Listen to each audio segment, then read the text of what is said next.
Mas Dar ngotot banget sih pengen jadi gubernur misalnya. Aku pengen tuh orang-orang di desa itu di talent scouting.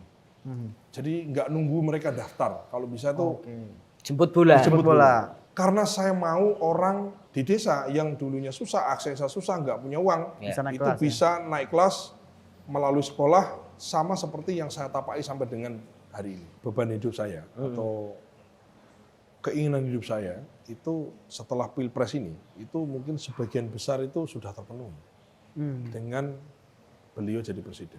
Jenenge kalah ki loro Pak. Kita menang karena pernah kalah. Saya punya misi untuk memenangkan Prabowo. Oke. Di samping juga kita juga punya misi untuk partai tentunya, tapi mungkin 80-20 lah. 80% itu untuk Prabowo Gibran. Maka begitu saya ditunjuk, setelah terima, saya kumpulkan teman-teman, saya sampaikan 4 bulan waktu yang sangat pendek dan treatment strategi kita tidak boleh keliru. Singkat cerita kemudian kan menang. Ya orang pada nelpon saya, wah ya luar biasa Mas Dar, kandang banteng ini. Enggak, bukan karena saya.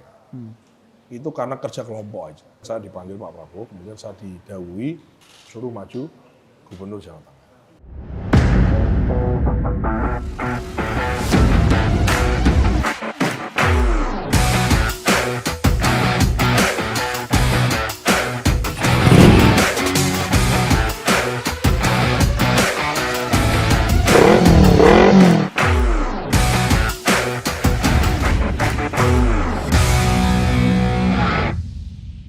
Sahabat Kompas.com, bertemu lagi bersama saya Tatang Gurito. Saya Ardhito Ramadan. Di acara kelas White Kompas.com, gaspol ngobrol gas pasti nampo. Yes.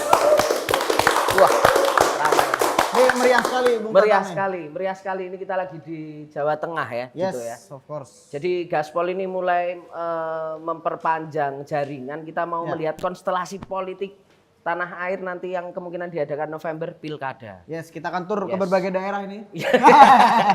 Dimulai dari Jawa Tengah. Dimulai dari Jawa Tengah. Ya. Ini kita kedatangan siapa nih, Bung Tatang nih? Ini kita kedatangan tokoh muda yang balihonya dari Keluar sekitar- tol keluar tol sampai masuk ke tempat kita syuting Ya, ini ada di mana-mana Pak. nih, Mas. Ada Pak ya. Ini ada Mas Daryono, Yes. Terima kasih, terima kasih. Terima kasih. Ketua DPD Gerindra Jawa Jawa Tengah. Oke, terima kasih sudah dikasih waktu untuk bincang-bincang ya. Ais. Eh. Nah, kenapa kita berbincang dengan Mas Dar ini. Dar ini? Nah, Ngapain gitu? karena balihonya bertebaran, mungkin kita ingin mengenal sosok Mas Dar dulu di awal-awal nih, karena kan di balihonya dikatakan bahwa wah ini Gubernur Jawa Tengah katanya. Ya. Ya. Tapi sebelum kita bicara soal politiknya, mungkin kita ingin mengenal sosok Mas Dar dulu kali ya Oke. di awal. Karena kalau kita baca-baca, Tang, Ya. ternyata beliau ini seorang anak petani begitu, Tang. Nah, anak petani katanya anak tunggal juga Ya. Mas Dar. Nah, Oh, bisa ya. diceritain nggak Mas Dar? Itu sebenarnya kelahiran mana? Iya, aku Dan lain sebagainya. saya lahir di Grobogan, Purwodadi, Grobogan. di Grobogan. Ya, kira-kira kalau dari Solo sini ke arah utara sedikit lah ya, Ya. mungkin 1,5 jam, 2 jam nyampe. Saya lahir di Grobogan, dari nama kecamatannya Toroh, desanya Desa Tambirjo. Oke. Ya, jadi memang betul orang tua saya petani. Ada juga yang bertanya, tani ini apa? Apa tani buruh tani? Apa tani Ya. di sawah? Jangan-jangan tawai wakeh, jadi sugih. Iya. Ya petani seperti umumnya di kampung, di desa, di Jawa lah. Bukan terus juragan tanah, bukan ya. Tentu orang tua saya bertani, punya sawah sendiri ada, sawah sewa juga ada. Jadi memang nah gitu. Jadi saya lahir di keluarga itu, saya kental ya, saya ngerti lah susahnya bertani. Pernah nggak kamu ngerasakan? Ini pengalaman yang berkesan bagi saya ya. Itu misalnya kita nanam kedelai, kalau udah agak tinggi ada daunnya, itu ada uletnya. Iya. Oke. Nah, cara kita mengusir atau supaya nggak banyak ulet, caranya bagaimana? Caranya Pak, ya caranya kita jalan, maju, yang di daun itu ada uletnya kita pitesi pakai tangan. Iya. Tanganmu tuh sampai hijau semua. Gitu. Heeh.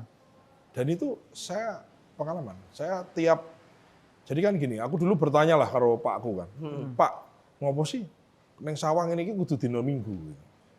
Kenapa harus hari Minggu sih? Iya. Bu, ya hari Senin, jadi aku kan sekolah Pak. Iya. Ini enggak, jadi di pas-pas Ikut kerja. Iya, ikut kerja. Jadi memang, Waktu libur nggak ada jadi gitu ya. memang maksudnya ya kenapa kalau nanem kok hari Minggu? Iya. Ya, ulur tuh nanem ya. Nanam, ah. ulur delin dina Minggu, panen deli dina Minggu, ya kan? Oke. Panen pari dina Minggu. Metani itu mintesi Motong-motong tadi itu ya. itu juga hari Minggu. Takok mbek Pakku. Pak ngopo sih dina Minggu dina liyane? Maksudnya ben kene gak melu. Ya. Tapi ya itu jadi pengalaman. Bahkan gini Mas, saya sekarang tinggal di Jakarta ya. Saya alhamdulillah Gusti Allah paringi rezeki yang baik lah gitu. Saya sengaja bahkan membawa anakku. Kalau musim tanam, musim panen tak bawa ke gerobokan. Supaya dia paham, dia ngerti bahwa uang itu tidak mudah. Susahnya orang mencari uang, menghayati susahnya seorang petani, susahnya orang yang tinggal di desa. Ya. Jangan dianggap nanti semua kayak dirinya gitu loh. Ya. Aku sudah Jakarta, bapakku wis enak. Jadi gitu. nanti akhirnya enggak punya. Aku kubawa. Main di lumpur, daud, tanam dan seterusnya tuh ku bawa. Karena buat saya jujur aja ya, dulu waktu kecil, dulu mungkin kita merasa aduh kok susah sih gitu ya. Ternyata kadang setelah di fase sekarang ini itu menjadi tempat kita bermawas diri, Mas. Jadi misalnya kita lagi apa gitu, kita ini jadi nggak euforia, kita tuh mawas diri. Oh iya ya. Mas, memang pernah susah itu penting gitu. Ya. Menurut saya ya, pernah susah itu penting. Bahkan ada juga orang yang misalnya contoh dia dari keluarga berada, tapi masuk asrama. Itu kan artinya dia dipaksa untuk hidup susah. Walaupun memang terjamin makan, terjamin gitu. Orang tuh hidup berasrama kan bisa sekolah berasrama, masuk pesantren dan seterusnya kan. Akhirnya dengan kemandirian kan menemukan kesusahan hidupnya. Dan disitulah timbul yang namanya kerja keras, timbul yang namanya disiplin, dan juga timbul yang namanya simpati. Saya meyakini itu. Jadi pengalaman susah hidup atau pengalaman sulitnya hidup, pengalaman kerasnya hidup itu menciptakan orang itu akhirnya jadi disiplin, jadi kerja keras, dan juga jadi mawas diri. Bahwa pada saat dia dalam kondisi yang baik, dia akan ingat bahwa akan ada banyak orang di luar sana yang mungkin merasakan seperti dulu waktu dia susah. Ini menurut saya satu hal yang penting yang saya selami selama sampai dengan fase ini gitu loh. Itu sih. Nah, Mas Dad, aku juga pengen tahu setelah berangkat hidup terakhir dari anak petani, kemudian piye ceritanya bisa sekolah di TN itu, Tarnus itu, Taruna Nusantara itu. Ya, jadi saya harus katakan bahwa memang saya mensyukuri saya diberi orang tua yang sangat pro terhadap pendidikan. Kalau jenengan pergi ke desa-desa, tidak semua orang tua itu setuju dengan sekolah, setuju dengan pendidikan. Maksudnya bagaimana? Orang tuh sekolah itu selalu dikaitkan dengan biayanya mahal, ngabisin uang, ngabisin waktu, nganjah dadi opo, dan seterusnya ya. Dan alhamdulillah orang tua saya sangat mendukung, pokoknya sekolah itu penting. Doktrinnya adalah begini, orang susah itu jalan keluar dari kesusahannya, orang miskin jalan keluar dari kemiskinannya, orang yang di pelosok jalan keluar dari ketidakpunyaan aksesnya itu adalah sekolah. Nggak ada yang lain. Nggak punya orang dalam, nggak punya sedulur jenderal, nggak punya sedulur dirjen, nggak punya sedulur siapa-siapa. Yang dipunyai adalah menjual atau menawarkan dirinya dari sisi kepandaian atau dari sisi kerja kerasnya dari sekolahnya itu. Saya kira banyak kisah sukses ya dari bapak-bapak kita yang dulu jadi menteri, yang dulunya orang desa kan banyak juga. Dan itu saya kira menjadi satu hal yang memang itu menjadi aku tuh ini perkara masalah misalnya tadi disinggung balihonya banyak karena mau maju gubernur dan seterusnya. Terlepas mau maju gubernur atau tidak, aku selalu mengatakan bahwa ini hal yang saya sering katakan bahwa orang susah modal untuk keluar dari kesusahannya, orang miskin modal untuk keluar dari kemiskinannya, mengangkat harkat, derajat dan martabat keluarga itu dengan sekolah. Udah deh. Misalnya aku kalau boleh mengomentari, Deddy Corbuzier pernah mengatakan, oh kalau anak saya kalau belajarnya ngerjain PR-nya lama-lama saya suruh berhenti, saya suruh main. Oke. Maksudnya mungkin untuk Mas Deddy Corbuzier barangkali situasi itu cocok. Dia tinggal di Jakarta, mungkin punya akses dan lain-lain ya. Tapi bayangkan orang yang nggak punya akses apa-apa, itu hanya itu Pak. Oh pinter ya, akhirnya sekolah. Jadi saya mengkampanyekan itu. Saya selalu mengatakan ke jaringan Gerindra karena saya ketua Gerindra bahwa orang tua bapak dan ibu jangan pernah meremehkan anaknya sendiri. Mungkin sekolahnya kurang, ya harus didorong supaya tetap sekolah terus.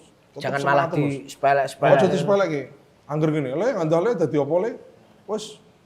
Nah, tapi waktu itu Bang, TN kan juga taruh Betul, sisinya anak-anak Unggulan itu- gitu ya. Jenderal Bayar Kalau juga itu- Fitra itu ya Bang. Kalau itu dibilang ya mungkin ada bejonya ada lah. Bejo, ini bejonya.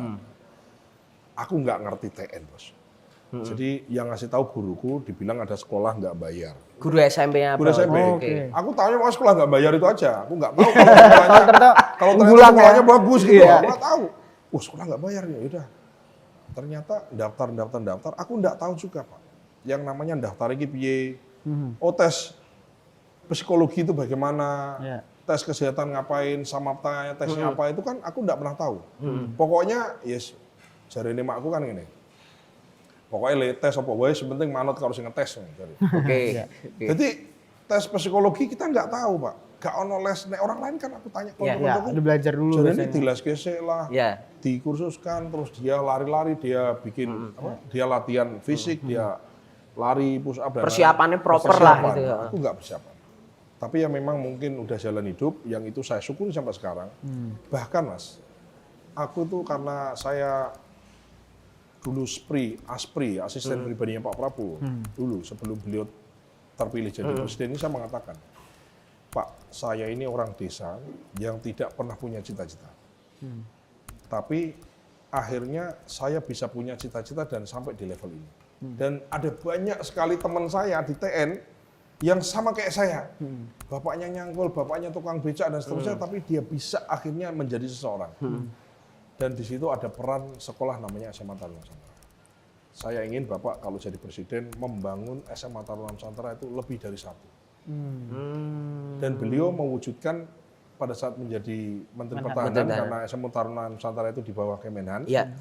membangun 4 kampus baru. Ya. Selain yang di Magelang, jadi ada 5 dan hopefully mungkin setelah nanti beliau dilantik dalam 5 tahun ke depan akan membangun lebih dari 5 ini. Oke. Karena apa? Karena akeh Pak, Iya. orang pinter di pelosok-pelosok itu banyak. Iya. Ya. Cuman karena meh mangkat, meh daftar gue keweden, Bos. Ya. Udah nggak pede duluan Udah ya. nggak pede duluan dia. Ya. Aduh nanti ongkosnya berapa ya? Aduh nanti ongkos fotokopi ini piro ya gitu loh. Nah jadi di situ salah satu visi atau salah satu keinginan saya, ya ini salah satu keinginan saya kok Mas Dar ngotot banget sih pengen jadi gubernur misalnya. Aku pengen tuh orang-orang di desa itu di talent scouting. Jadi nggak nunggu mereka daftar. Kalau bisa tuh Jemput bola. Jemput bola. percaya Pak, aku duwe konco akeh Pak. Ya. Yang itu tadi, yang dia tuh mungkin kalau nggak ada sekolah yang bagus itu, mungkin ya dia mungkin nyangkul, dia mungkin narik segitu becak dan aja seterusnya ya. Ya. Tapi karena dikasih kesempatan ternyata dia bersinar. Sehingga apa? Aku merasa gini, negara ini di satu desa itu punya instrumen kepala desa, punya instrumen pendamping desa, punya punya Babin Kamtipmas, Ya. Babinsa, punya ini dan punya itulah ya. Ya. Artinya ini instrumen, ini wakil negara Pak. Iya. Yang masuk sampai ke Yang desa. masuk sampai desa sehingga dia bisa tahu dong, oh anaknya si Pak Bejo ini namanya Dimas, sekolahnya bagus nih coba kita. Nah, aku punya keinginan itu. Karena saya mau orang di desa yang dulunya susah, aksesnya susah, nggak punya uang, Bisa naik itu kelas, bisa naik kelas melalui sekolah sama seperti yang saya tapai sampai dengan hari ini. Itu aja. Karena ini salah satu hal yang saya dengungkan, kan ini pengalaman saya Ya. pengalaman Ngerasake sendiri ya. pengalamanku dewe ya gitu loh. Pengalamanku sendiri bahwa ini penting gitu loh Pak. Jangan pernah meremehkan anakmu sendiri dan bagi siswanya jangan pernah meremehkan dirimu sendiri. Loh nggak ada tadi apa ya kok aku kok goblok ya. Loh karena goblok kuwi dia harus sekolah Ya. supaya betul. pintar gitu. Kan begitu Pak. Ya. Nah, itu sih sebetulnya. Jadi saya masuk TN Mas. Ya saya jalani, kemudian saya juga nilai lumayan lah itu tadi, karena aku semangat sekolah itu. Iya. Barulah masuk ke sekolah yang baik, itulah kita terbuka wawasan. Oh ternyata orang sekolah itu nggak terus jadi tentara, polisi, karo PNS itu. Iya. Nggak terbatas Banyak di 3 opsi pilihan Loh, itu kalau ya. kalau kamu dolan-dolan yang desa iki Pak, mbok takoki. Ya, Orang iya. tuh taunya Iya. tentara, Tentara, polisi, BPNS. loh. Iya. Ternyata orang itu, Iya. oh nek jadi dokter iki kudu sekolah lulus SMA, bareng ngono ngambil jurusan IPA, Iya. bar IPA kudu Kedokteran. Ya. kedokterannya di sini. Oh ternyata bisa juga beasiswa ya di Belanda, beasiswa ke Inggris, beasiswa ke Amerika dengan syarat ini dan seterusnya. oh ternyata ada sekolah kedinasan, selain jadi tentara dan polisi, ada banyak sekolah banyak. kedinasan. Jadi bukan juga karena sekolahnya, maksudnya gini, bukan juga karena orangnya enggak mampu, tapi karena enggak tahu. Nggak tahu, nggak tidak ada ada akses Yang enggak, informasi. yang enggak tahu tuh siswanya, Ya. plus gurunya, Bos. Guru di desa-desa itu ya. Ternyata ada Ya. namanya Akademi Migas. Misalnya. Ya. Ya. Kan banyak orang nggak tahu, oh ternyata ada Akademi Imigrasi, Ya. ada Sekolah Tinggi Intelijen, Ya. ada STAN, Sekolah Tinggi Akuntansi, sekolah-sekolah kedinasan yang orang di desa itu kan maunya kan sekolahnya bagus, pinter, Langsung dapat sekolahnya kerja. kan bayar, terus lulus untuk kerja, Pak. Ya. Nah itu jadi Sesimpel satu itu. opsi gitu. Ya. Gitu loh, Pak. Jadi ini menurut saya 2 poin. Yang pertama pentingnya sekolah, yang kedua sekolah yang baik yang membuka wawasan. Orang tuh jadi punya cita-cita. Menghadapi tantangan ya pergaulan di TN sama anak-anak yang lain. Gimana waktu itu Mas Dar? Karena yang lain kan dari misalnya banyak juga dari Jakarta, kota-kota besar. Dan juga Anaknya- bukan anak petani, Iya. bahkan ada anak jenderal, anak pejabat gitu banyak juga yang masuk di TNI. Treatmentnya bagus ya. Di Taruna Nusantara itu treatmentnya bagus. Anaknya siapapun di treatment sama. Oke. Ya, jadi nggak ada dipilah-pilah gitu, nggak ada satu. Treatmentnya bagus. Jadi yang kedua, orang tidak berlomba-lomba sugi-sugian di situ. Karena susah kabeh di asrama. Sama ya. rata sama asrama rasa lah semua. ya. Iya, iya. Ya ono koncoku wong kota mungkin biasa apa-apa dilayani Ya. pembantu misalnya, nyemir sepatu gak mengkilat-mengkilat nangis. Nggak biasa soalnya. Gak biasa. Jadi Iya. nyemir sepatu karena gak mengkilat nangis. Apalagi kelas 1 ya Pak. Kelas Waduh, 1. nerokok tenan. Ono koncoku gak tahu, nggak pernah nyetrika misalnya, Iya. Ya. dia nyetrika sambil nangis kok nggak licin-licin, ternyata lali dicolok no. Listriknya misalnya. Jadi ini iya. lucu-lucu Pak. Nah sehingga maksud saya apa yang mau saya katakan adalah bahwa semua berangkat dari titik yang sama, tidak ada yang merasa nek wong sugih ku ono privilege kan enggak ada. Ya. Itu sih kelebihan sekolah di SMA Taruna Nusantara. Saya bukan mau promosi tapi ini menurut saya adalah sekolah salah satu yang terbaik. Saya rasakan sendiri dan teman-teman saya semua rasakan, walaupun memang belum banyak yang bisa diterima sampai saat ini.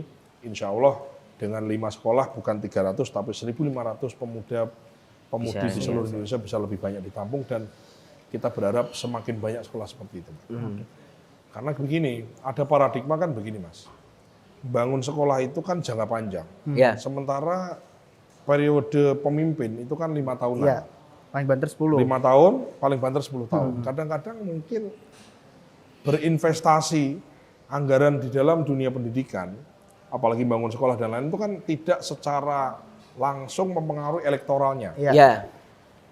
Tapi ini penting, ini nation building, Bos. Ya kan? Penting, iya dong.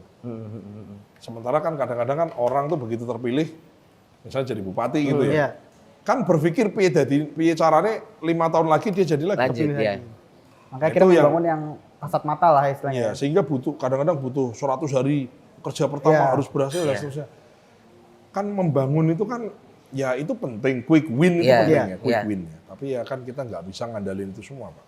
Kita Memupuk itu ya. butuh Iya. jangka panjang. Makanya kita Gerindra, Pak Prabowo, termasuk saya kan juga pimpinan Gerindra di sini ya, kita tuh sangat mendukung kesinambungan tadi. Bahwa pembangunan harus dilanjutkan. Dilanjutkan. Hilirisasi harus dilanjutkan. Apa yang baik harus dilanjutkan. Yang nggak baik ya kita hentikan. Tapi yang baik kita teruskan. Ya. Karena kalau enggak nanti kita gitu terus Pak. Nggak ada keberlanjutan. ya. Mas ketika Mas mungkin sekolah di Tarnus sebagai Iya. seorang anak petani gitu kan Mas sudah cerita bahwa dengan sekolah di Tarnus akhirnya membuka cakrawala ya bahwa banyak opsi yang bisa diambil setelah sekolah di sana gitu. Ya. Ketika Mas sekolah di sana dan hendak lulus, apa sih yang dibayangkan Mas? Apakah berkecimpung di dunia politik yang saat ini Mas geluti sudah enggak. ada di pikiran saat itu? Ya itu tadi kan, piye caranya untuk sekolah gak bayar terus lulus Iya. nyambut gawe kan. Ya. Jadi saya dapat beasiswa ke Jepang, sekolah tentara di Jepang. Saya matra angkatan laut, kemudian jurusan teknik mesin. Saya 5 tahun di Jepang Mas. Oke. 5 S1, tahun. S2. S1. S1 ya. 1 tahun belajar bahasa Jepang, yang 4 tahun ya tingkat 1, tingkat 2, tingkat 3, tingkat 4. Oke. Kemudian saya harusnya jadi tentara. Tapi waktu itu saya dinyatakan tidak lulus dengan banyak cerita yang mungkin saya ceritakan bisa panjang. Ya. Cut the long story short, memang tidak lulus, dinyatakan tidak lulus, kemudian lewat beberapa jaringan alumni Taruna Nusantara dan seterusnya, akhirnya nyambung ke Pak Prabowo, kemudian saya dipanggil. Oh, oke. Kemudian setelah ini Pak Prabowo menyampaikan, ya sudah, mengabdi ke negara tidak harus jadi tentara, kamu bisa mengabdi di banyak bidang, kamu ikut saya belajar bisnis dan politik juga bagian dari pengabdian kita kepada negara. Oh siap, kan gitu. Setelah itu ya saya alhamdulillah, Pak Prabowo tidak pernah mengenal saya, tidak pernah mengenal keluarga saya pun juga tidak pernah mengenal lebih dekat Pak Prabowo seperti apa, tapi Pak Prabowo trust dengan apa yang saya punya. Kemudian saya menjadi asisten pribadinya beliau. Oh, oke. Kalau zaman sekarang orang lagi rame-rame Mayor Teddy lah ya, mungkin zaman itu aku Posisinya Mayor seperti Teddy itu. mungkin tidak seganteng dia. Adik kelasmu juga tuh Mas. Iya, di kelas juga. Ya. Nah, Itu kira-kira gitu. Itu posisi Pak Prabowo sedang apa kesibukannya pada saat itu, Mas? Selesai Mega Pro ya 2010 ya. Oh, 2010. Oke. Jadi sedang partainya beliau 4% ya, Iya, 4, sekian persen Sedang merintis lah. sedang merintis, dan itu saya lihat betul ya, memang beliau itu passionate, kemudian juga telaten ya, dalam membangun partai ini.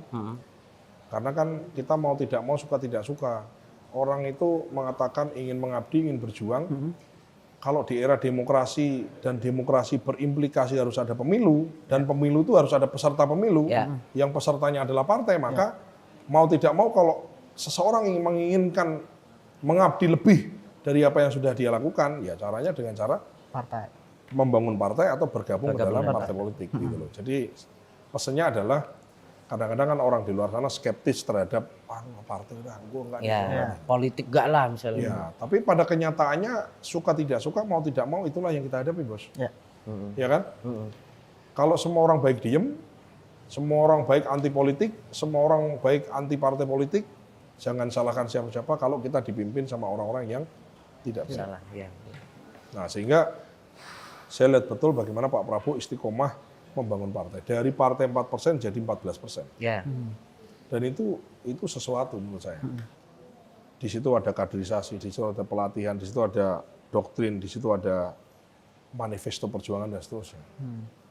Jadi memang membuat partai, membuat Muhammadiyah mungkin barangkali tidak sulit barangkali ya. Yang sulit itu kan membuat partainya itu besar, dan secara elektoral itu lolos threshold dan besar. Dari sejak itu kan Gerindra selalu 3 besar. 2014 nomor 3, 2019 nomor 2, 2024 ini juga kembali nomor 3. Kita selalu 3 besar. Dari yang dianggap partai kecil sekarang jadi partai besar. Nah di situ saya banyak meneladani banyak hal ya, karena gimana sih kita ini nyantri sama tokoh besar ya. Tokoh besar.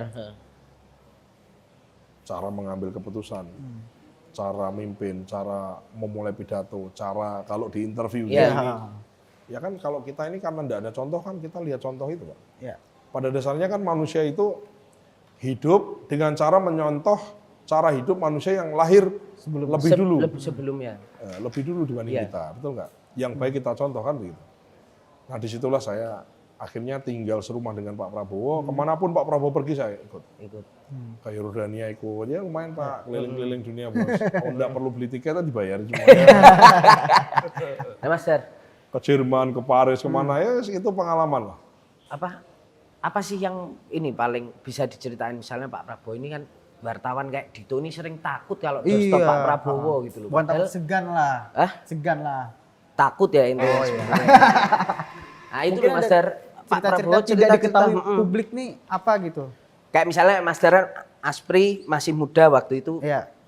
Beliau tuh gimana, ada ceritanya? Jadi gini, Pak Prabowo ini orangnya penuh dengan value, penuh dengan nilai-nilai. Beliau orangnya rajin baca bukunya banyak.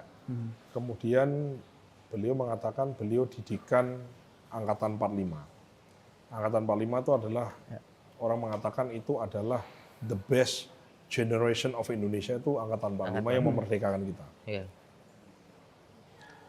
Jadi banyak filosofi-filosofi itu didapatkan dari pengalaman beliau adalah anak dari Angkatan 45 Profesor Sumantro sendiri, didikan tentara, jenderal-jenderal zaman dulu yang Angkatan 45, termasuk Pak Harto, dan juga dari bacaan-bacaan bukunya. Misalnya contoh ini gini, ini satu contoh aja ya, ya mungkin Aku nggak persiapan, kalau ada persiapan pertanyaan itu mungkin contoh misalnya begini. Beliau mengatakan pada saya, Daryono, kita sebagai laki-laki itu punya 2 pilihan dalam hidup kita. Yang pertama, kamu menjadi suami dan ayah yang baik. Dan itu baik. Dan itu baik. Kita punya pekerjaan yang baik, penghasilannya cukup, punya rumah, punya kendaraan, punya istri, punya anak. Kita berangkat kerja jam berapa gitu, jam 8 katakanlah, pulang jam 5, sampai rumah jam berapa, jam 7 sudah bersama dengan keluarga, membersamai keluarga. Nonton TV, kita bersendagura atau kita punya banyak waktu dengan keluarga. Dalam setahun 2-3 kali misalnya liburan ke Bali, itu baik. Menjadi ayah yang baik itu baik. Tapi kita juga punya pilihan yang lain, yaitu menjadi ayah yang baik sekaligus menjadi pejuang. Apa? Kita tidak hanya memikirkan keluarga inti kita, tidak hanya memikirkan kesejahteraan keluarga inti kita tidak hanya memikirkan kebahagiaan keluarga inti kita, tapi kita juga memikirkan bagaimana keberadaan kita itu punya manfaat terhadap orang lain di luar keluarga inti kita. Pejuang itu kan bisa dalam arti bisa pengusaha, ya dia punya banyak karyawan, bisa pemimpin politik, bisa menjadi pemimpin kepala daerah, dan seterusnya, dan seterusnya. Yang dimana orang yang menyatakan diri sebagai pejuang itu, dia harus mengorbankan waktunya yang harusnya bersama dengan keluarga lebih banyak jadi lebih sedikit. Ya, dan di situ beliau mengatakan kamu tinggal pilih yang mana. Dan itu betul, waktu saya bawa calon istri saya menghadap komandan kan gitu, mau menikah, itu. Tinggal kamu milih yang mana. Saya bilang, saya siap jadi pejuang, Pak. Saya siap jadi pejuang politik, saya siap untuk mendharma baktikan diri saya untuk keluarga saya, membahagiakan keluarga saya, dan juga kita bermanfaat bagi orang di luar keluarga inti saya. Kemudian Pak Prabowo menasihati calon istri saya. Yakin ya Mbak ya, karena udah jalannya itu, maka nanti Mas Daryono akan tidak selalu di rumah. Pada saat dirimu butuh, belum tentu ada di rumah. Dan itulah jalan seorang pejuang, kadang pulang malam, kadang pulang pagi, kadang berangkat, kadang libur, kapan liburnya kadang nggak jelas. Apakah Mbak sepakat? Ini, oh ya, siapa? Sehingga kita bersepakat itu. Jadi memang ya begitu. Jadi Pak Prabowo itu mungkin kalau wartawan katakanlah mungkin ya segan gitu ya. Itu kan mungkin karena itu tadi. Belum udah takut karena Kopassus nih, wah kayaknya intimidatif lah gitu kan. Diem aja kan udah mungkin karena latar belakang Kopassus dan seterusnya. Sebetulnya sih gini Mas, orang mengatakan Pak Prabowo itu kan galak, begini, keras lah, apalah. Bos, kalau orang atau seorang bos, dia itu tidak menyenangkan bagi anak buahnya, kira-kira anak buahnya tuh stay tahunan apa resign udah dari dulu-dulu? Resign kan pasti resign bos. Ya. Gitu. Tapi kenyataannya Pak Prabowo anak buahnya itu tahunan Pak. Dari mulai bujangan, dua anak usia SMA, anak nikah lagi aja masih ikut bersama beliau. Gitu. Artinya kan dari sisi karakter, iya kan? Iya. Itu aja daripada loyal ya. Menjelaskan intinya itu. Nah Mas, berarti memang pada akhirnya Pak Prabowo itu kalau sama anak-anak buahnya itu apa bahasanya ya? Mengayomi. Iya, sangat kebapaan, dipikirno banget itu ya Mas. Iya. Iya. Gimana ya? Bagi saya, mohon maaf ya, bukan saya mau sok apapun ya. Bagi saya Pak Prabowo itu pemimpin saya, komandan saya, dia juga sosok ayah saya gitu. Karena memang ya gimana ya? Ya orang sampai kayak saya gini ya. Ibaratnya peng-pengan belani Pak Prabowo piye caranya jadi presiden. Dari ya bahkan waktu itu 2010 tadi baru 2 kali terus, jalan. Gitu, ya, bahkan saya merasakan beban hidup saya atau keinginan hidup saya itu setelah Pilpres ini itu mungkin sebagian besar itu sudah terpenuhi dengan beliau jadi presiden. Ya. Maksudnya itu kalau tidak ada landasan rasa tresno yang tinggi, nggak akan orang itu sampai ke sana. Dan itu tidak hanya saya, itu ada ribuan, ratusan ribu, puluhan ribu, mungkin jutaan orang, katakanlah yang kader Gerindra yang punya pemahaman yang sama. Sampai ada pantunnya. Apapun makannya, minumnya teh botol sosro. Apapun pilihan partainya, yang penting presidennya Prabowo. Itu kan artinya orang Gerindra ini ibaratnya udahlah Gerindra nggak usah lah, yang penting Prabowo presiden. Oke. Oh, iya. Karena saking pengennya gitu loh. Karena kita ini tahu beliau itu sangat capable untuk jadi presiden. Gitu. Di samping capable juga rasa cinta kita terhadap beliau. Kenapa kok sampai secinta itu? Ya karena ada treatment, ada perhatian, ada betul nggak Bos? Ya. Kita ini kan tresno itu kan pasti ada jalarannya. Ada tresno itu kan mesti ono jalarannya. Jalarannya apa sih? Jalarannya karena perhatian, karena memang kepemimpinannya baik, karena apa. Diajak kalah terus, tapi kita tetap tarung terus. Itulah orang Gerindra, Mas. Kalau kata Pak Prabowo kan Satria tuh jatuh, bangkit lagi. Itu kan gitu. diomong gampang. Iya, tapi kan sing nglakoni Tapi gitu. sing lakoni kan angel, Bos. Iya. Jenenge loro ki, nek jenenge kalah ki loro, Pak. Iya. Kita gitu. Mas tapi menarik. Makanya kita empati, Bos. Iya. Kita kan begitu Pak Prabowo menang apa? Emang ada orang di sosmed ngejek-ngejek? Nggak ada. Ya. Karena kita menang karena pernah kalah. Jadi tahu kita rasanya. tahu gitu ya. rasanya, Bos, ya kan? Nggak terus Moyoi yang kalah. kan? Enggak. Mas, tapi tadi Mas sudah menyebut bahwa dengan kemenangan Pak Prabowo kemarin di Pilpres ya semacam sudah terpenuhi lah cita-citanya begitu ya. Tapi kita tahu seperti disinggung di awal tadi, sepertinya Mas berencana untuk ke Pilgub Jawa Tengah ini. Bagaimana ini ya Mas? Proses perjalanannya itu. Dan tekad Oke. apa yang dibawa gitu? Ya, jadi saya kan jadi ketua Gerindra 6 bulan sampai sekarang. 4 bulan sebelum coblosan saya ditunjuk untuk jadi ketua Gerindra. Mepet tuh. Ini aku cerita itu dulu ya. Ya boleh. Artinya kan saya punya misi untuk memenangkan Prabowo. Oke. Di samping juga kita juga punya misi untuk partai tentunya, tapi mungkin 80-20 lah. 80% itu untuk Prabowo Gibran. Maka begitu saya ditunjuk, setelah terima, saya kumpulkan teman-teman, saya sampaikan 4 bulan waktu yang sangat pendek dan treatment strategi kita tidak boleh keliru. Ya. Harus benar. Karena kalau salah tidak punya waktu untuk benerin. Tidak ada. Sehingga kita betul-betul kita define di situ apa yang harus kita lakukan di week pertama, week kedua, terus siapa yang harus diyakinkan, bagaimana caranya, berapa ongkosnya, berapa orangnya, dan seterusnya. Sampai dengan 4 bulan itu. Misalnya contoh, kita butuh 250.000 orang untuk jagain setiap TPS di seluruh Jawa Tengah. Itu orangnya siapa, bagaimana cara rekrutnya, bagaimana cara melatihnya, cara untuk ngasih honor uang saksine sopo sing ngei, bagaimana cara baginya, piye nek dihapusi, piye nek ngapusi, piye nek gak tekan. Kan banyak Pak faktor. Nah itu satu-satu kita kerjain. Karena kan pekerjaan sesulit apapun kan, ya kan, harus kita kerjain. Ya.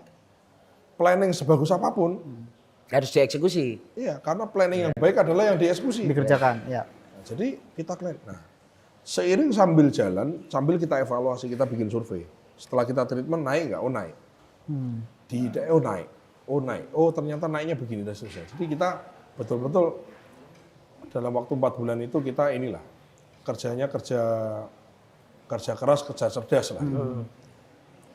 Nah kemudian kan singkat cerita kemudian kan menang. Ya orang pada nelpon saya, wah luar biasa Mas Dar, kandang banteng ini enggak. Bukan karena saya. Itu karena kerja kelompok aja. Ya ada andil Gerindra, ada andil partai koalisi ada. Ada relawannya Mas Gibran yang besar di Jawa Tengah. Ya. Ada orang-orang yang memang senang mencintai Pak Jokowi di Jawa Tengah besar ya. Banyak. Jadi menang ini kerja kelompok. Sementara kan kita nggak ada parameter. Oh kemenangan ini janjane sing menang ki sekian persen iki ndak ada. Orang menilai itu ndak ada. Iya. Nah setelah dinyatakan menang, kemudian saya dipanggil Pak Prabowo, kemudian saya didhawuhi suruh maju Gubernur Jawa Tengah. Kan begitu. Jadi nah, saya siap kan gitu. Kita ini kan samurai Pak. Iya. Jangan-jangan tesnya itu Mas, ditunjuk dulu Hamin berapa berarti 4 bulan itu untuk ngetes. Ternyata oke nih gitu ya. Oke, atau Aku juga mencurigai itu. Tapi kan kene kan ya memang sama takon, Bapak ini ngetes aku kan enggak ya. Berarti sih tes ya Pak. Si Mimi ngetes Pak berarti kan. Jadi ini saya jadi begitu ya udah, kita kan samurai Pak. Ada orang diperintah mungkin enggak mau. Ya. Ada juga orang mau Tapi enggak diperintah. Gitu. Diperintah, ya. Ini diperintah dan saya harus katakan ini mau. Orang bilang Mas Daryono, orang Jawa itu biasanya gitu Mas, harus ngomong di umum itu harus mboten Mas. Tapi maksudnya sebetulnya pengen banget Mas. Saya bilang enggak lah, saya orangnya apa adanya lah. Kalau iya ya iya, enggak ya enggak ya kan kita enggak mau yang fake lah gitu ya. Kita clear aja lah. Ya kan kita lapar ngomong lapar, kita haus ngomong haus. Jadi kita enggak ada orang tuh clear aja sama kita, enggak saling nunggu-nunggu. Aku stylenya gitu. Stylenya gitu. Sehingga ya sudah diperintah dan saya mau oke siapa. Kalau memang keputusan Bapak begitu dan ini daerah sulit. Karena daerah yang sulit, maka saya siap kerja. Oke, kerja. Udah kan kerja. Kalau jenengan lewat jalan kok banyak gambar saya, itu adalah bagian dari pekerjaan saya. Ya. Kok Anda jenengan lihat di sosmed kok ada gambar-gambarku lewat, itu bagian dari pekerjaan saya. Kok Anda jenengan berdua mewawancarai saya, ini bagian dari pekerjaan saya. Dalam rangka kita memenuhi panggilan yang namanya demokrasi yang sudah kita sepakati tadi, menawarkan diri kepada rakyat. Mas Dar, masuk ke soal Pilgub Jateng. Aku pengen tahu gimana caranya nanti seberapa optimis gitu. Karena kalau kita lihat dari data, wah ini kan Jateng itu kan memang Pak Prabowo dan Mas Gibran menang di Pilpresnya. Tapi Pileg nomor 1 masih PDIP, nomor 2 PKB, nomor 3 baru Gerindra. Nah, melihat situasi itu apalagi kalau mungkin salah satu yang diusulkan tuh PKB ada Gus Yusuf tuh misalnya, ataupun juga ada beberapa nama-nama yang lain yang sudah beredar. Masih umur 39 dengan penantang-penantang lain yang mungkin lebih senior, piye Mas Abal dengan suaranya Gerindra nomor 3 di Jateng itu terus rencana ke depan gimana caranya? Jangan pesimis dulu. Oke. Apalagi optimis. Ya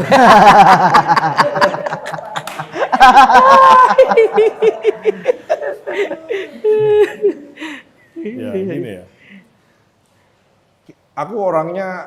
Saya ini orangnya optimis. Saya menatap sesuatu dengan optimisme. Bahwa kemenangan, keberhasilan, kelancaran dan kemudahan itu karunia Allah. Oke. Itu karunia Tuhan itu.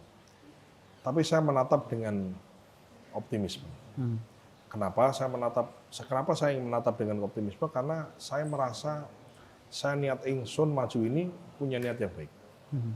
Kan begitu. Tentu kalau kita melihat profil pemimpin-pemimpin di Jawa Tengah, pemimpin politik, bisa pemimpin politik itu bisa ketua partai atau mungkin kepala daerah yang ada. Ya profilnya gajah semua memang, kita harus akui itu. Tapi kan ya kita harus mau macak gajah juga. Ya. Kan gitu, ya kan. Jadi saya sangat optimis dengan apa yang saya kerjakan. Saya merasa punya niat yang baik, itu menjadi modal saya Mas gitu. Saya enggak punya niatan misalnya pengen tambah sugih atau pengen tambah terhormat, enggak. Saya niat ingsun maju gubernur ingin orang yang sekarang ini kondisi hidupnya susah seperti dulu pernah saya rasakan, itu orang-orang itu bisa bahagia, bisa lift up, bisa naik taraf kehidupannya dan merasakan kebahagiaan seperti yang saya rasakan sekarang. Itu aja. Kalau jenengan tanya visi misi, ya it can be berapa lembar, ya, berapa lembar. Dan itu bisa nyuruh bisa minta tim untuk mikirin dan seterusnya. Tapi lebih dari itu saya ingin mengatakan bahwa segala sesuatu itu berasal dari niat baik. Saya sudah cerita dari saya sekolah dari mana, saya berangkat dari keluarga mana, sekolah di mana, masuk TN saya tidak ada yang ngajari tapi tiba-tiba lulus. Dari TN saya berangkat ke Jepang. Berangkat ke Jepang itu beasiswa digaji Pak. Aku kirim duit ke rumah Pak. Digaji 13 juta sebulan. Padahal aku udah dapat tempat tinggal, udah dapat makan, udah dapat seragam, duitnya saya kirim ke rumah. Jadi saya merasa bahwa ini adalah kenikmatan anugerah kebahagiaan yang saya terima saya. Sekarang saya nikmati saya beserta keluarga inti saya.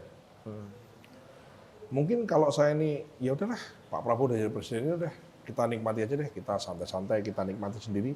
Rasanya kok gimana sih Mas? Kita ini rasanya kok itu pengkhianatan terhadap nikmat yang telah Tuhan berikan pada saya.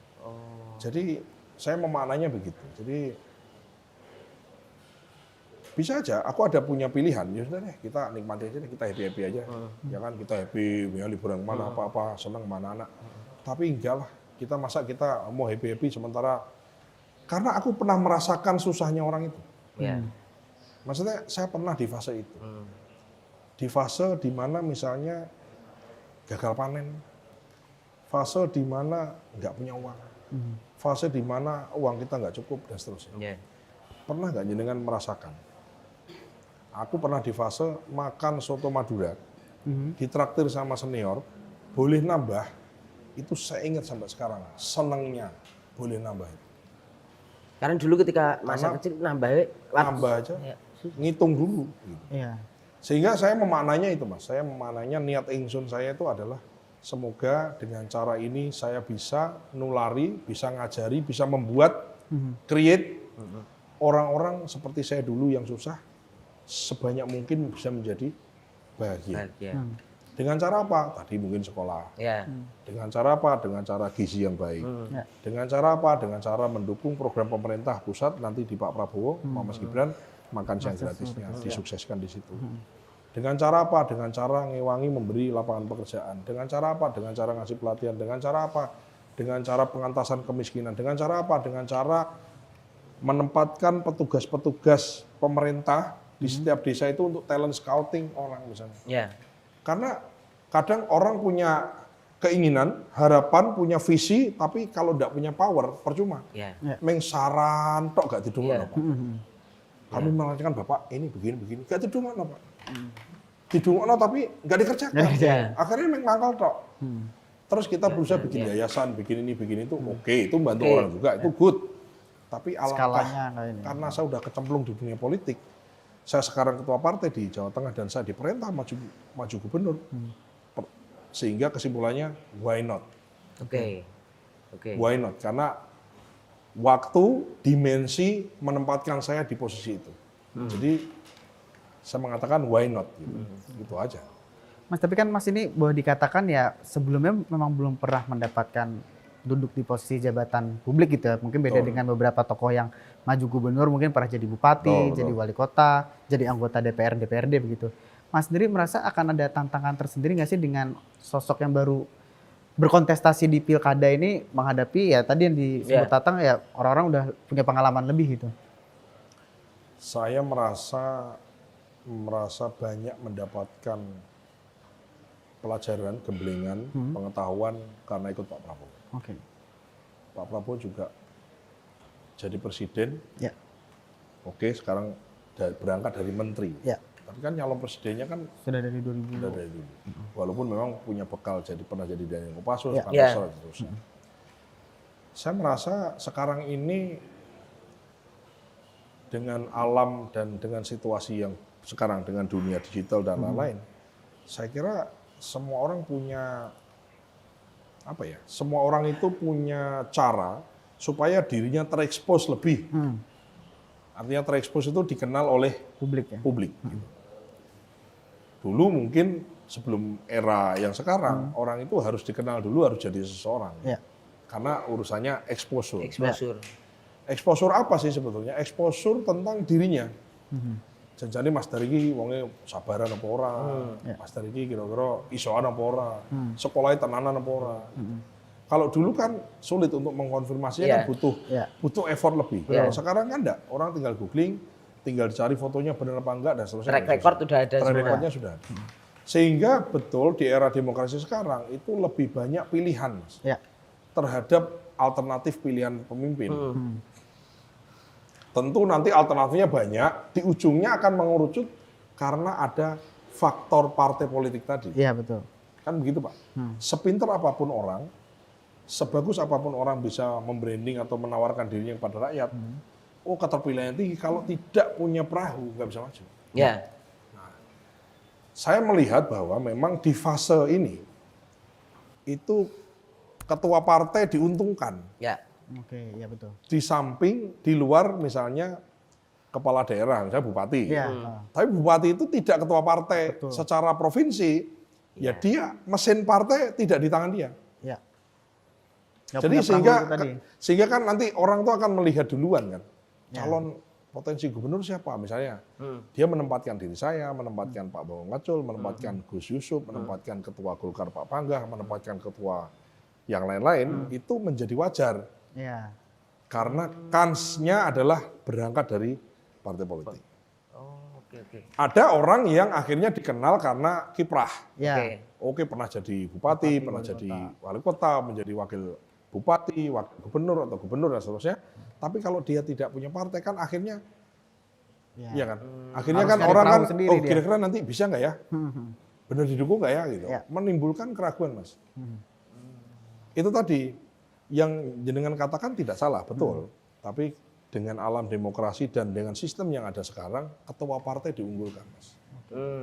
Mungkin di kontestasi Pilpres yang kemarin kita bisa lihat Ya. sebelum mengerucut ketiga pasang, Ya. berapa banyak calon kandidat wakil presiden misalnya. Ya. Betul. Dari mulai gubernur, dari mulai menteri, Ya. dari mulai ini brandingnya kemana-mana dan seterusnya. Ujungnya apa? Ujungnya adalah keputusan partai. Ya. Misalnya Pak Gus Muhaimin Iskandar, ketua partai, saya mau jadi cawapres. Udah Cawapres. selesai. Ya. Ya. Menggurukan kandidat lain di koalisi itu. Ya. Kemudian dari sisi misalnya Pak Ganjar dan Pak Mahfud, keputusan partai Mahfud. Jadi Pak Mahfud. Ya. Kan Udah begitu. kunci partai ya. Iya. Ada rekomendasi dukungan partai itu juga itu. Itu tadi, loh kan Pak, tapi kan ketua partai belum tentu pinter, belum tentu capable. Ya. Inilah demokrasi kita. Makanya sekarang semua partai berlomba-lomba dalam hal pendidikan politik, kaderisasi, mengkader kader-kadernya. Gitu Pak. Biar secara karir nanti Ya, mengkader itu kan artinya wis diulang, pinter kan kudu mbok deleh ning ya. harus ditaruh Pak, ya kan? Saya kira itu. Nah, Mas, komunikasi sama tokoh-tokoh di Jawa Tengah misalnya. Kalau kita bicara soal elektoral ini kan satu mungkin tadi komunikasi ketika bicara faktor parpol. Artinya kan koalisi, pembentukan koalisi dan lain sebagainya, mungkin juga tokoh-tokoh yang membawahi masa yang cukup besar itu sudah dilakukan belum? Dan mungkin mendatangi siapa aja? Oh sudah, tentu sudah. Komunikasi politik itu harus dan sudah. Sudah itu artinya bukan sudah dilakukan ning belum selesai gitu. Ya, Oke. masih berjalan. Masih gitu. berjalan. Ya, tapi kalau sudah dilakukan, udah ada kontak-kontak, udah ada komunikasi, udah ada piye. Pilkada ini kan belum pernah ada sebelumnya. Bahwa pilkada ini bareng kabeh. Ya. Sehingga semua partai, semua tokoh itu tidak pernah ada satupun atau seorang pun yang pengalaman seperti ini. Nah, disitulah akhirnya kompromi itu ada.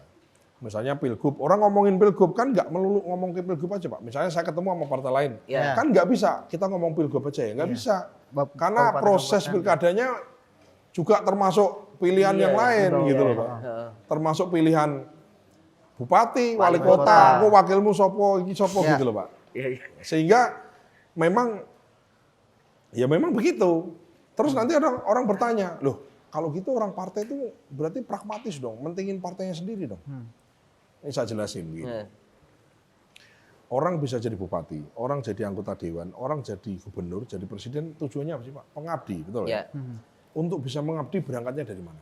Dari partai. Partai. Ya.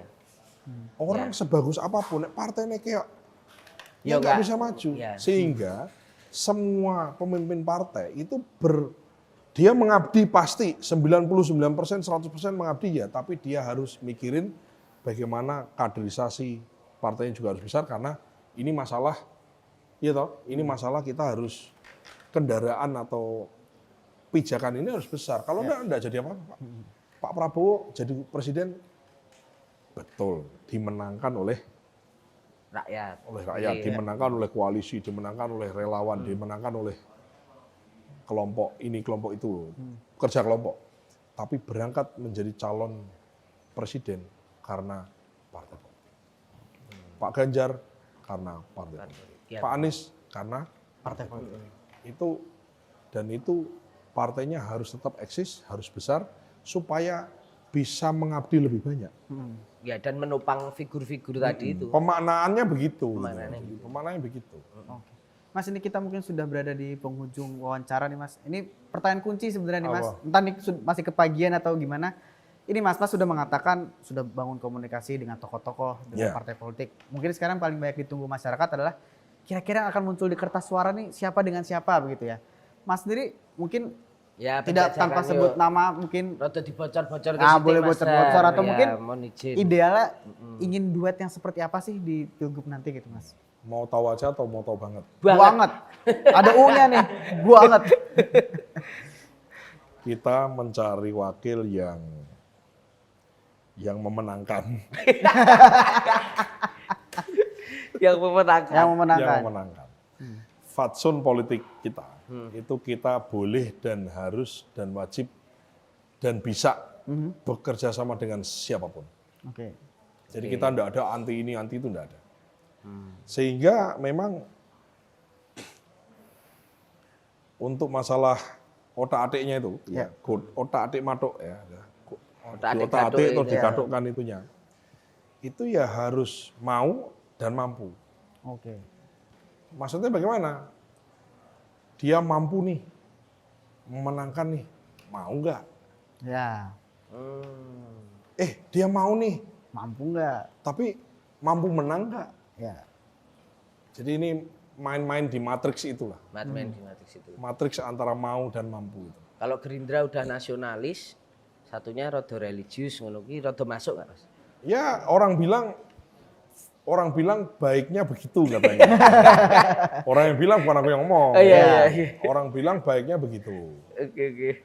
Ya tentu dinamika kita lihat. Oke. Karena kan orang itu kan gitu ya Pak ya. Saling lirik-lirik dulu kan. Wah siapa di sana, siapa di sana. Ya. Oke. Namanya ini kan persaingan yang baik. Kita harus bersyukur bahwa pemilu di Indonesia ini mau sekeras apapun pertarungan yang ada, setelah selesai itu nggak ada pertumpahan darah. Alhamdulillah kita harus syukuri Pak. Toh misalnya mengatakan oposisi atau tidak oposisi, toh ujungnya juga sama-sama. Ya. Jadi tidak ada orang sakit hati terus jadi teroris gitu kan tidak ada. Alhamdulillah ya. Ini satu hal kearifan bangsa kita yang harus memang dikedepankan, yang harus memang dijaga gitu loh. Pak Prabowo mengatakan syarat menjadi negara besar, negara maju adalah elit bangsanya harus bersatu. Bersatu tidak harus setuju semua, tapi bersatu punya satu landasan cita-cita yang sama. Tujuan. Tidak boleh tidak rukun. Kalau elitnya rukun, elitnya baik, maka negara itu akan maju. Itu syaratnya itu. Oke. Nah, ya wis tak tambahi terakhir, Dok. Yo. Oke. Udah berapa tokoh yang kira-kira melamar jadi aku wakil Mas Dar atau Mas Dar melakukan pendekatan tadi talent scouting itu udah berapa kira-kira? Gawat ini. Itu biarlah jadi misteri Iya. sampai dengan waktu. Ya, kalau kartunya kebuka repot juga. ya, Orang kan? lain diintip yang lain nanti Iya, nonton betul. ini Masih sampai saling kelar. lirik. Iya. Oke, Mas Dar, matur nuwun. Thank you. Makasih. Untuk waktunya. Makasih Kompas, makasih. Ini untuk agendanya ini banyak banget Padat tadi sekali. kita. Iya, kita dapat 15 agenda, 12 agenda tadi katanya. ini mau mulai minggu depan saya mau ditambahin 20. 20. Yes, 20. Jam aja 24 ya? 24. 24. Iya. Yes, thank you Mas. Saya Dan terima atas kasih, waktunya. terima kasih. Terima kasih Ngobrol-ngobrolnya. Kompas, Semoga terima sukses. kasih. Sukses Kawan-kawan selalu. semuanya, terima Ya. kasih. Siap. Itu sahabat Yo. Kompas.com. Jadi kita sajikan ini. Jadi kalau ke Jawa Tengah lihat baliho-balihonya itu ini orangnya ini yang sudah ada di sini. Oke, terima kasih. Saya Tata Gurito. Saya Rito Ramadan. Semoga selalu tercerahkan dan tetap ngegas, tetap nampol. Yo.